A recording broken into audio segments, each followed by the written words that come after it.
Whatever happens, you may think it all a mere bad dream.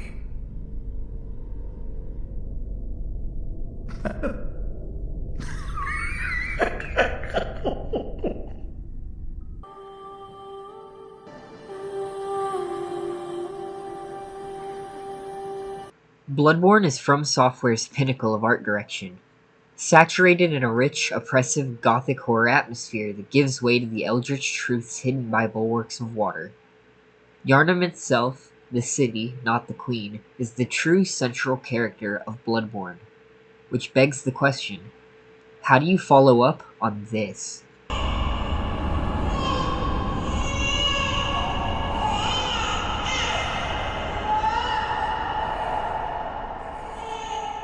The ending of Bloodborne serves as a closing chapter on the city of Yharnam, and while for years many fans have wanted a sequel, it has to be asked, where would we take the world of Bloodborne going forward?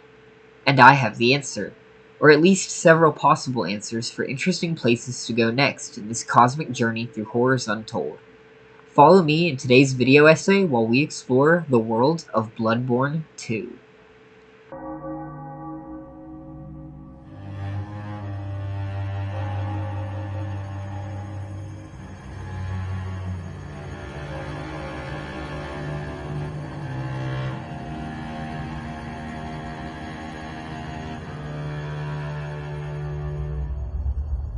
As I see it, the corrupted forces of Bloodborne are roughly divided into three main camps: the blood-drunk beasts of the Scourge, the vile undead, and the cosmic kin. For our potential sequel game, I'd like to delve further into all three, so that we can greater expand on the lore of this strange world. Yharnam stood as the pillar of blood administration for ages, and I believe the influence of Yharnam's blood will have spread far across the land, spreading the chaotic scourge of beasts to distant lands. As we learn from the constable's garb, there are incidents where people foreign to Yharnam are forced to hunt the beasts. Quote, once upon a time, a troop of foreign constables chased a beast all the way to Yharnam. All the way to me here implies a great distance, perhaps somewhere even beyond the hinterlands. This is one of many examples of the beast scourge beyond Yharnam, as we know Ailing Loran also practiced its own form of blood administration, and as I mentioned before, we hear of the Hunters of Hunters originating in the hinterlands. And in the foreign land where the royalty of Cainhurst originated as well. All this to say that be it due to Yharnam's influence or foreign powers, this world is not yet free from these eldritch forces. So let's leave the city of Yharnam and explore the distant lands of Bloodborne 2. Within Bloodborne, we hear of three potentially ancient kingdoms that preside over the slumbering Great Ones: Thumeru, Ailing Loran, and Iz. The Thumerians would go on to play a major role in the events of the first game, and Yharnam's overall history, but these other two lands are just as fascinating.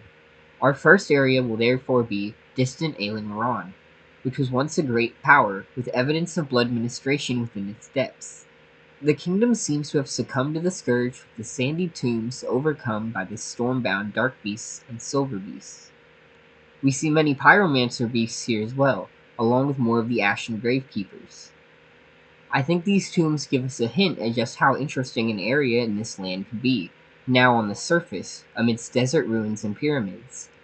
The idea I suggest is an area inspired by the King in Yellow story, with yellow-garbed cultists of madness and ash resistant to the dark beast scourge, delving into eldritch truths, ancient undead pyromancers performing lost arcane rites, and the dark beast plague ravaging the land.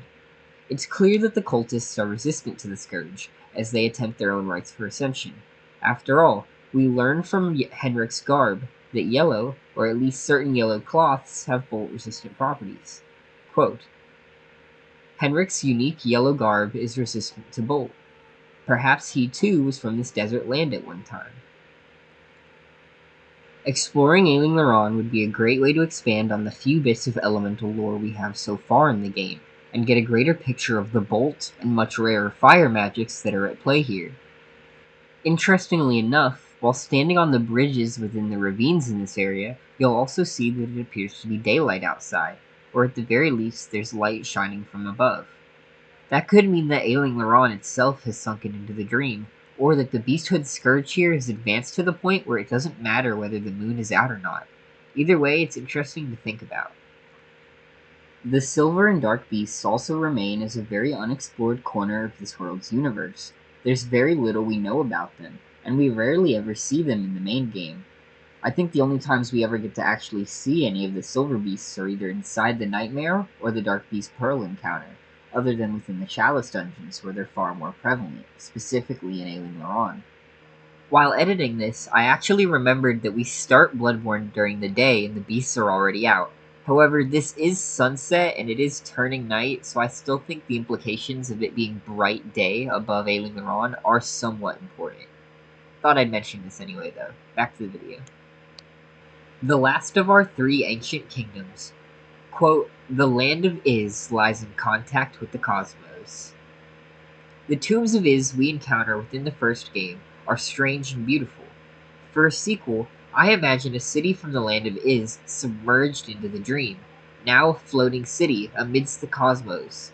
The starry luminescent fungal halls are full of celestials and kin.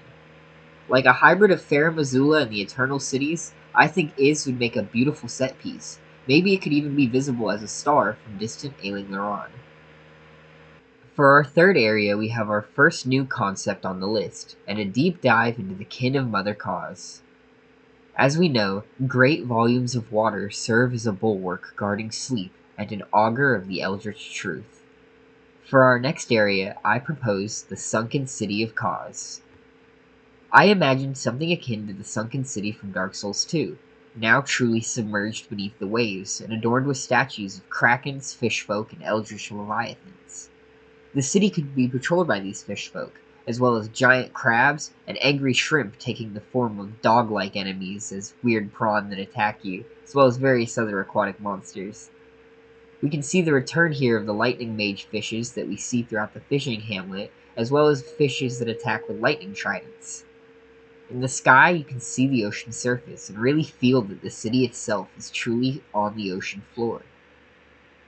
This might even give us another chance at a Maris-like gimmick encounter against a giant aquatic life form, maybe against some species similar to Cause. I also think the thematic relations with Maris are important when it comes to Bloodborne's lore, as it is an aquatic eldritch being of some sort that is related to sleep. Overall, I think the strange, dream-soaked worlds of Bloodborne is perfect to explore more surreal areas that we might not get to see in other games within this genre. So I really like the idea of areas set in space or far below the ocean surface, really stretching the bounds of where we can go in this setting.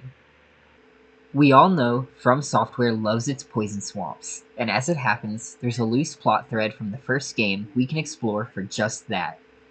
Within the Forbidden Woods, the Madara's twins grew up alongside a great serpent that fed on the entrails of beasts, and now resides within the Nightmare. We even summon it ourselves using the Madara's whistle, which tells us more about the creature. It was originally planned as the boss fight at the end of the Forbidden Woods, but was scrapped in place of the Shadow of Yharnam trio, although some remnants of it do remain with them summoning the serpents in its second phase. With this, we could see an entire poison swamp / serpent temple area within the Nightmare, and face off against this boss at last. The story of the Immortal Queen and her vampiric dynasty harbor a great deal of potential to return for a sequel, be it in the frigid area of Cainhurst itself on a wider scale, or by visiting the ancestral homeland of these people. The Vilebloods are rather unique themselves after all, with ghost-like specters among their ranks, as well as vengeful wraith magic born of blood, and a unique line separate from Queen Yharnam.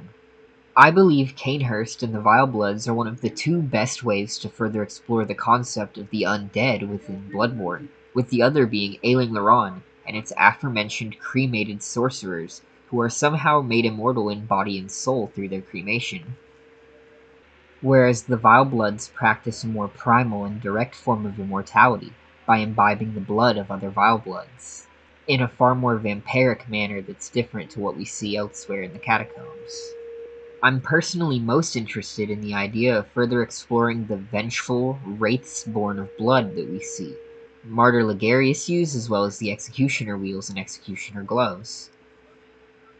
Regardless, the more I play Bloodborne, the more Castle Cainhurst becomes one of my favorite areas, so I'd really just love to see it explored more. For those who miss the gothic comforts of home, we have a chance to return to that same style with the lands around Yharnam, where the Hunters of Hunters are often said to originate, according to the Crow Hunter's badge. We could explore a town or city here in the hinterlands that lets us relive a chunk of Yharnam's prime vibe, in a land with a history of sky burial, which I believe has multiple important implications, one of which I'll cover soon in my Death Dream Theory video, as part of a larger idea within Bloodborne's lore. The other of which is the possibility of the mass sky burials feeding and further mutating the crows to greater, more monstrous extents, leading to terrible beasts that roam the skies around the hinterlands. An interesting thought indeed. For our final area, I want to mention the Eastern Lands. The hunter Yamamura is said to come from an eastern land. While not said outright, the Shikage is also implied to come from a foreign land of eastern inspiration. So for the sake of argument right now, I'm putting forth that the royals of Cainhurst commissioned the weapon from the eastern lands of Yamamura's home. With that said, these lands let us explore the possibility of a Japanese-inspired kingdom fallen to eldritch madness, and a rich opportunity to draw on Japanese folklore with various monsters and yokai. I can already imagine giant spectral skeletons wandering in the night, vengeful spirits and corrupted monks attempting their own forms of ascension. Definitely a chance to draw on some of the concepts seen in Sekiro in a new form as well. These 8 areas represent mere small possibilities for what the wider world of Bloodborne offers, and what could be seen should we ever get a sequel, or even a trilogy in this world. If you like the ideas I put together for this video, drop a like and tell me about your own ideas for what we could see in a Bloodborne 2, be it trick weapons, bosses, areas, or whatever else comes to mind. And if you like content like this, feel free to subscribe. I post primarily Souls-like and indie game content. Mostly gameplay, but with occasional analysis and essay-style videos like this one. Thanks to everyone who's watched this far, and I hope you'll enjoy the content I make going forwards. I currently have a lore video in the works, or a theory crafting video of sorts, discussing the relationship between death and dreaming here in Bloodborne, and the possibilities that could have on a sequel, as I mentioned while we were talking about in the hinterlands section of the video.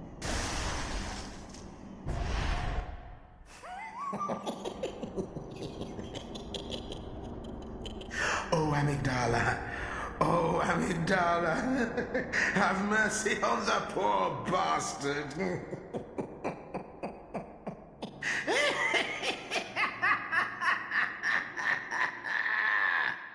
Once you've slain the vacuous Rom, or obtained 60 or more insight, the secrets of the Nightmare Ritual are revealed to you, and with it the many Amygdala perched across the city of Yharnam.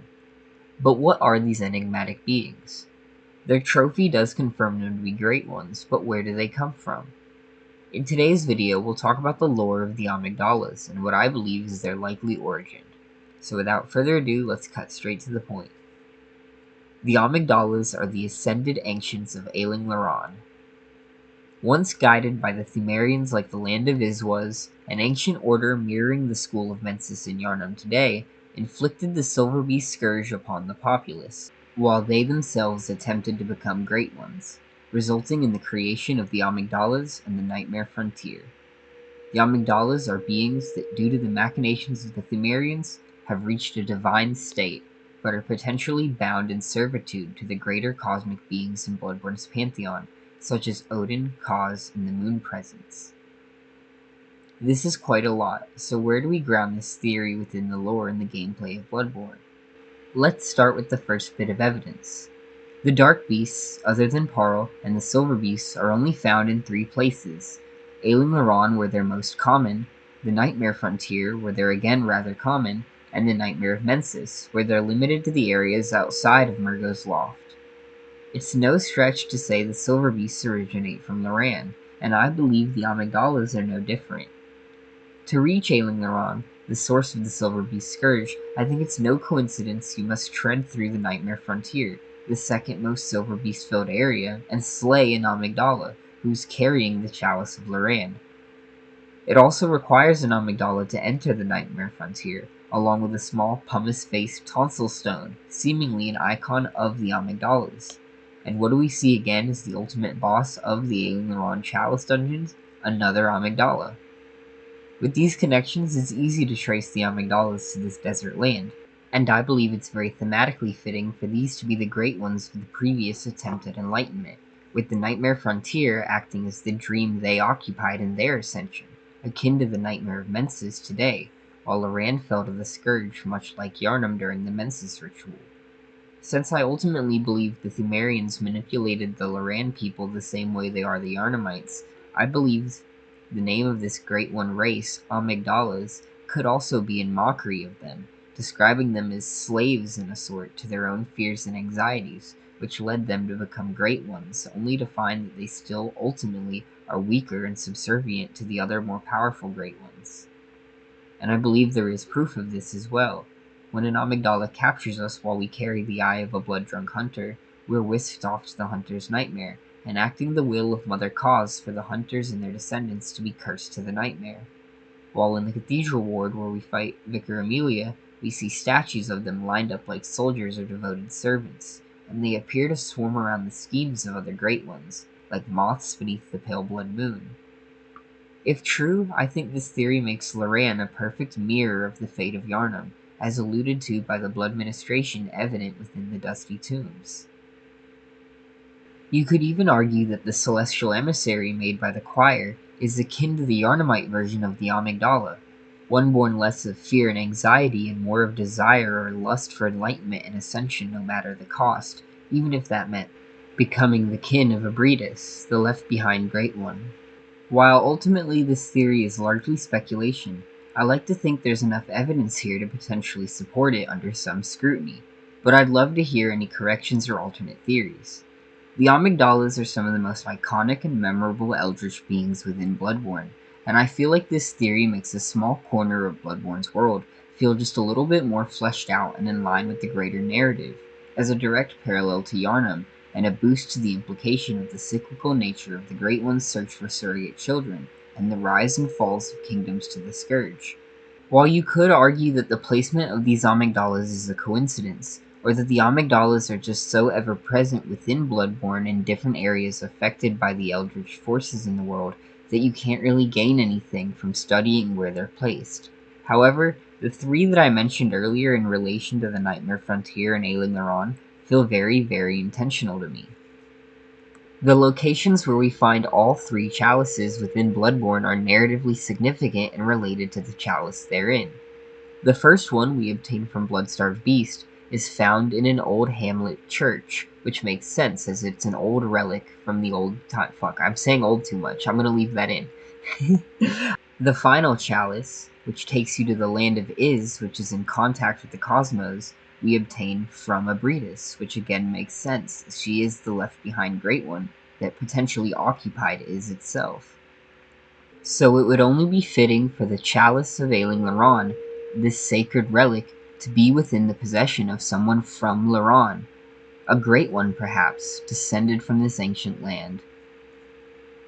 Originally, this video idea started as a small part of something larger, a theory video on the dream being related to the afterlife within Bloodborne's world, as I believe every layer of the dream represents a form of afterlife for an individual or group of individuals.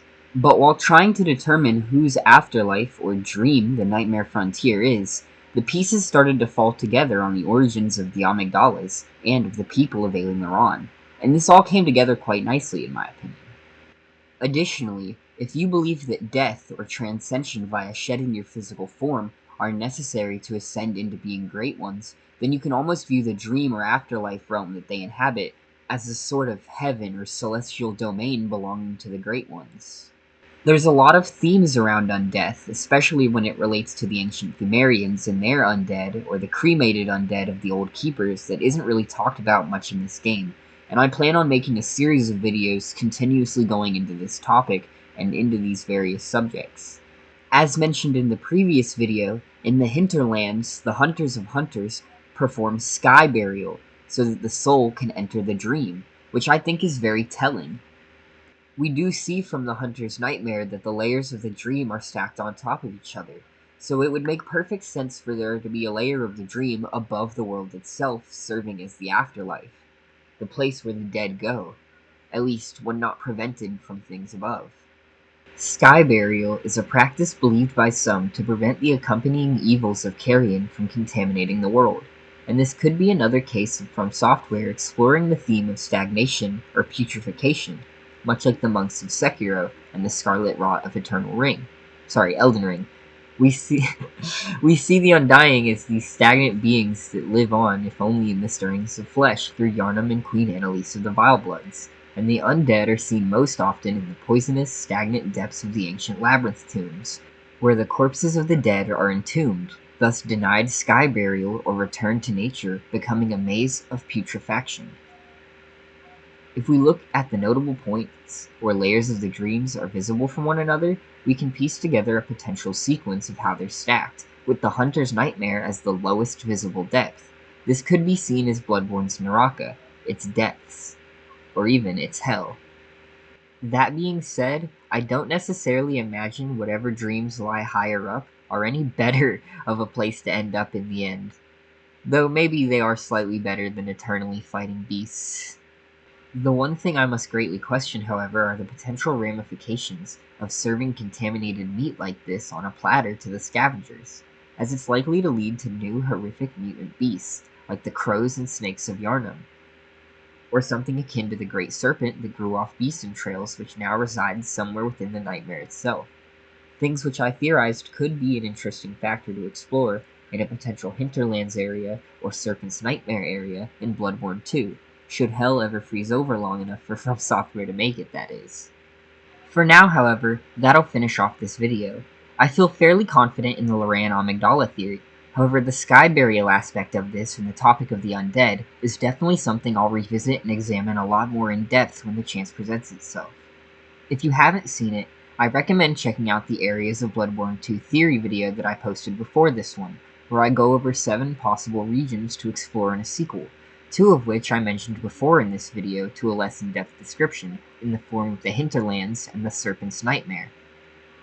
And if you caught that slip-up earlier, Eternal Ring, released in 2000, was From Software's last foray into the first-person dungeon crawler genre, and I've played it here on the channel before. For those interested in discussions on video games within From Software's spiritual range like this, you can also check out my Lunacid analysis video, where I go through the game. The world of Dark Souls has always revolved around the soul, be it the ancient Lord Souls or the souls of man. And clearly is that seen in the various mystic arts of the Dark Souls trilogy. Sorcery is the art of the soul, requiring study and intelligence to master. An art wielded in its oldest forms by 2 important figures. Seath, the scaleless dragon obsessed with crystal in search of imitating primeval scales, as the founding father of sorcery, who wielded it to betray the ancient dragons, and was rewarded with the Duke's Archive to further study and teach sorcery. And the Witch of Izalith, who created and taught her daughters flame sorcery, before using her lord's soul to create the Chaos Flame.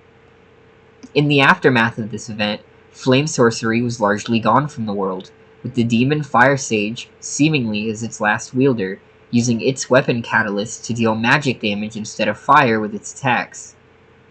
Pyromancy, however, would be born as a new art following this devastation, with embers passed down from the Chaos Flame, sustained and imbued with burned souls, and spread through the ages, like a microcosmic recreation of the linking of fire.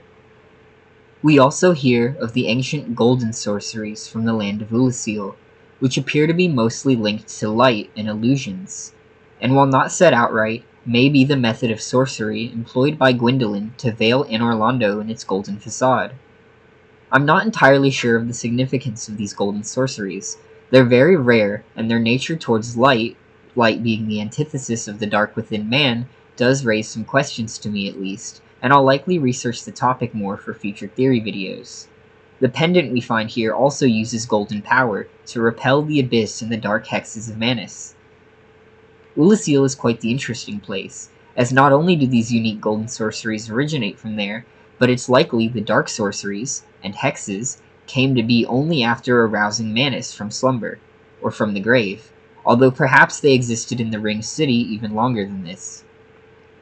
They would undeniably spread through the daughters of Manus, however, onto several kingdoms through their quest to become royal consorts, as we see in Dark Souls 2.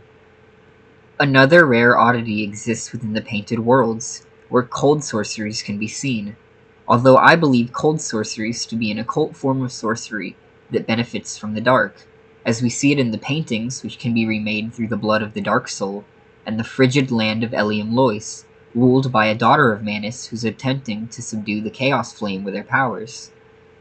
Like the pyromancers following in the footsteps of Izalith, the school of Vinheim would adopt the study and mastery of sorceries, and would devise many, although they would never learn the old golden and flame sorceries.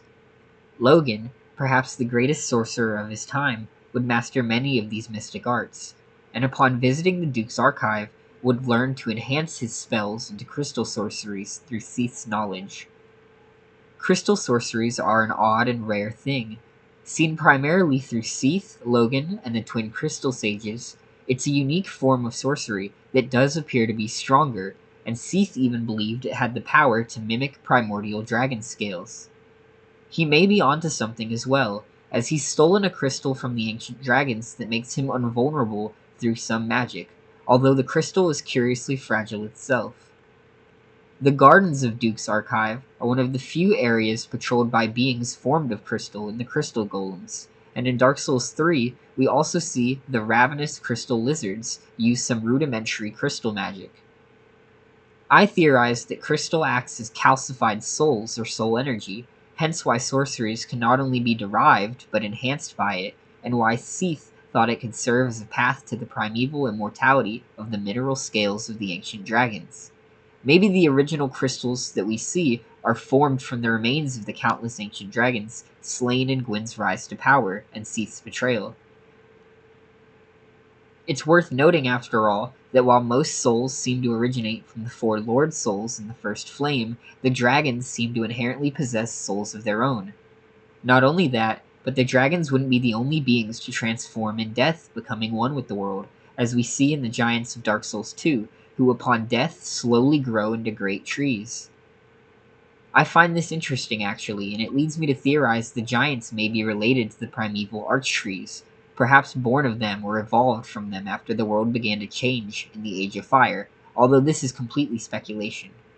In what also feels like quite the understated oddity, we learn of the healing sorceries of New Londo in the Remedy spell, said to be of the red-robed sealer Yolva. These healing sorceries are unique, as that's primarily the domain of miracles. Yolva also seems to have melded the power of the dark with healing sorcery to create the Resist Curse spell, a powerful boon which accomplishes what normally requires purging the curse into a stone vessel to free yourself of. Lastly on our list of soul arts, we have the miracles, and the powers born of faith, often seen through prayers and worship of the gods like Gwyn. Before we do, however, we need to talk about the soul arts of From Software's previous title, as I believe there's a lot of overlap here. In Demon's Souls, God created the world along with humanity, whom he gave souls. The humans, however, twisted their souls into spells for the sake of power, and as penance, God sent a demon to the world along with a great fog. In truth, however, the demon is the god known as the Old One. The fog he brings seems to not just veil a place, but cause it to lose its form, fading from reality. The demons it brings devour souls gluttonously and allow the fog to grow thicker as less souls remain to give form to the world. While the magical arts are often believed to be heretical and dangerous, looked down upon by clerics, their own miracles are really a form of the soul arts, no different in form or function. The three main takeaways I want you to bring back from this view into your view of Dark Souls is that perception or form can equal reality, that fog can be seen as a state of unbeing, and that miracles are a form of soul art. For the miracles of the Dark Souls trilogy, it's likely that faith is a manifestation of your inner belief through the soul arts, making the perception of the caster their reality in a sense. This being a power not truly derived from the gods, but from humanity's own will. I believe this fits the themes of the Dark Souls trilogy more than miracles actually being power truly derived from divine blessing, and we also hear of fake miracles later on in this series which still have power, giving further credence to this theory. We can see another instance of this potentially in the repair spell of Ulasil as well, which seems to unwind time on an object to mend it, similar to repair powder. However, I believe it may actually just be returning the image of the past object through light sorcery or golden sorcery, and through perception giving it its old form back. Essentially, perception equaling reality again. The primeval fog that existed in the age of the Archtrees and Dragons was also essentially the primordial unbeing state of the universe, and when fire brought light, heat, and other various senses, this allowed perception and thus gave the world definitive form, driving back the fog. This perception issue could also be seen as a large reason for why time is convoluted. With hollows losing themselves and their perception of reality, the past and present begin to blur together, where they confuse events, details, allowing multiple truths to coexist at once. This could explain why DS2 is so largely disconnected. This land's perception of the world is so warped that their reality has become warped, to an extent, leaving their land trapped, only accessible by crossing the threshold, so to speak, as we see in the DS2 intro, taking the plunge. Anyways, however, that covers the main schools or types of soul art we see throughout the Dark Souls trilogy, but these arts hold a great deal of influence in the Souls series. One of the oldest and most learned places, Vinheim, is a sorcerous land led by the hushed, shadowy machinations of the Dragon School of Vinheim, who practice sorcery and control the region. The Dragon School is one of the eldest and most powerful factions of sorcerers, likely derived from the study of ceased sorceries, and taking its name from the Duke. Many of the greatest sorcerers and magic smiths originate from Vinheim, and the land has its own class of spellblades, referred to as magic swordsmen, of whom only those on special orders were permitted to wield the stronger variants of the magic armament and shield spells. Vinheim is likely the origin of many of the sorceries we see in the series, especially those designed primarily for human use, like the enhancement spells, just mentioned, or the stealth spells, like Hush and Oral Decoy, that enable their shady dealings and make for good hired thieves or assassins, although at a great cost. Interestingly, however, Vinheim's sorcery is largely standard. With perhaps the exception of those stealth spells that we mentioned, the school never really learns anything else, like the golden, crystal, healing, or dark sorceries found elsewhere. It's likely this over-dogmatic, self-centered focus on mastering the arts within that narrow field is what led sorcerers from Vinheim, like Logan, to travel to far lands in search of better understanding the soul arts throughout the trilogy. Another of the most interesting examples is the land of the Old Iron King. The Old Iron King had found a miracle, a spring of molten iron from which he fashioned a great keep, and with the help of a dark pyromancer named Aegil, they created the smelter demons, brought to life by flame. This kingdom of fire and iron reigned until the smelter demon was corrupted by the iron, and killed the Old Iron King by casting him into the molten metal, or maybe I should say corrupting the Old Iron King. Smelter demons are one of the many examples of golems and constructs seen throughout the trilogy. Interestingly, however, I believe they're the only ones that are animated by fire instead of by souls. The blue smelter demon, whose fire is actually magic damage, could potentially be unrelated to pyromancy, being something that merely looks like fire, or this could be a strange new bridge between pyromancy and sorcery. Perhaps if unfeathered, it could have enabled the return of the fire sorceries through Aegil's magic, Editor Silcrow here. I also meant to say unfettered, not unfeathered, but it is what it is. The soul arts of this series are all deeply fascinating, but I always wished I could find more on the topic, as I rarely see but a few videos on this subject, so I'd like to set out to fix that myself, with a series of videos going into the lore of the arcane arts within From Software's various games. This will be the first of 3 introductory videos, covering the basic forms of the arcane, or the soul arts, followed by Bloodborne and Elden Ring, before we begin the deeper dives. I'd like to try to cover as much as I can and highlight any interesting details or theories I have or believe along the way. Our next video going over Bloodborne will be really fun, as there's quite a lot to talk about.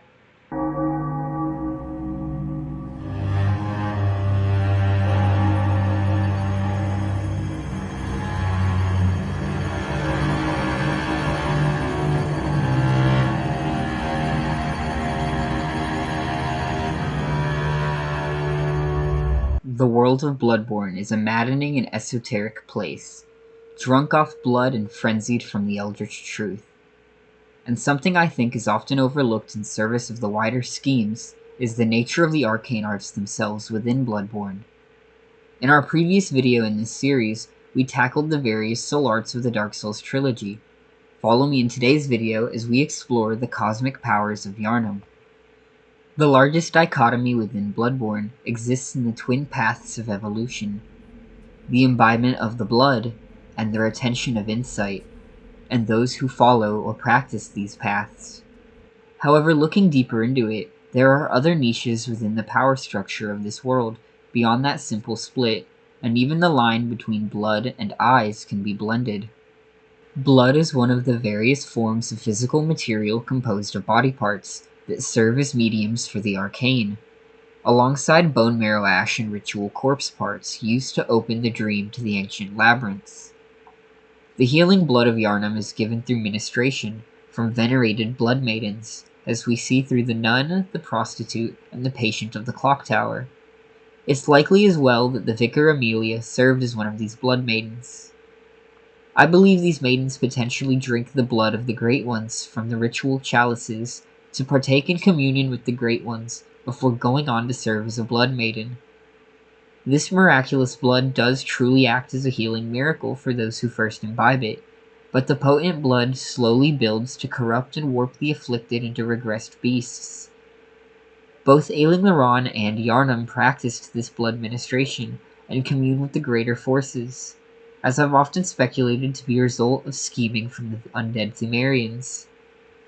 Regardless, however, the undead of Bloodborne can be seen primarily either reborn of the blood, or made eternal in ash through lost arcane pyromancies, as we see through the keepers of the old lords. Blood seems to hold memories of the fallen, which allows for the conjuration of the dead via the summoning bells, and wraiths born of blood, seen around the executioners via the wheel and the gauntlet hunter's tool. We also see this with the queens Yharnam and Annalise, whose minds both stir within their flesh upon being slain, memory living on within the blood. Other than the shadows of Yharnam, however, pyromancy is limited to the beasts of the labyrinths and the undead keepers who are cremated in body and soul to gain eternal life and watch the slumbering Great Ones, in what is said to be a lost arcane art. We see a recurring theme around ash being linked to the arcane throughout Bloodborne. As just mentioned, we have the undead keepers of ash, but quicksilver bullets are also made of ash and can be enhanced by bone marrow ash that is mass-produced at Hemwick Charnel Lane. These bullets can then be used by hunter weapons, fueled by blood tinge or by arcane tools devised for hunters. It's possible these bullets may originate with Cainhurst originally, as their unique blood tinge weapons are specialized for both melee and gunfire, but that's unknown. The Madara's whistle is also a unique hunter's tool that draws upon the power of the blood to call out to the serpent from the nightmare. Blood and sound actually have a lot of connections in Bloodborne. Blood can serve as a medium for the formless Odin, who exists only in voice or sound, and the whistle and the bells of Thumaru can also call out, with the bells raising blood remnants from the dead. Incense also seems to help ward off beasthood or repel beasts within Bloodborne, and is seen warding the Upper Cathedral Ward and the Odin Chapel from harm. I feel it could be possible that incense is ash made formless, to serve as another one of Odin's mediums, but either way it undeniably holds some power of its own, and as I mentioned, thwarts beasthood. The Upper Cathedral Ward is protected by a chamber of incense, so now is a good time to cross over into the Arcane by discussing the choir hidden away in the Upper Cathedral Ward in the orphanage. During the early dives into the labyrinth tombs, among the relics brought to the surface were phantasms left behind by the Great Ones.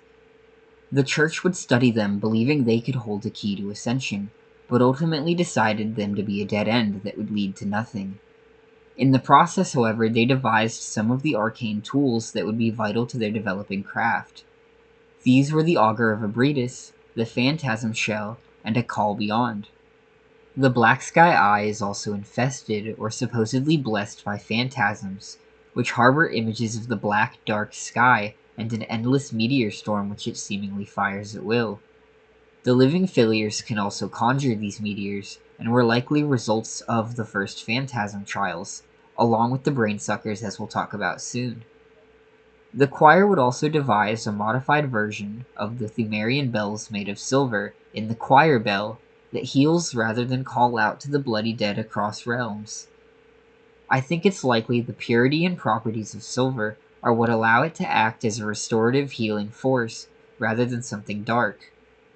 The choir chased insight and evolution through any means, even blood, and along with the many arcane tools they devised, they also continued experimentation to find the key to ascension to join the Great Ones.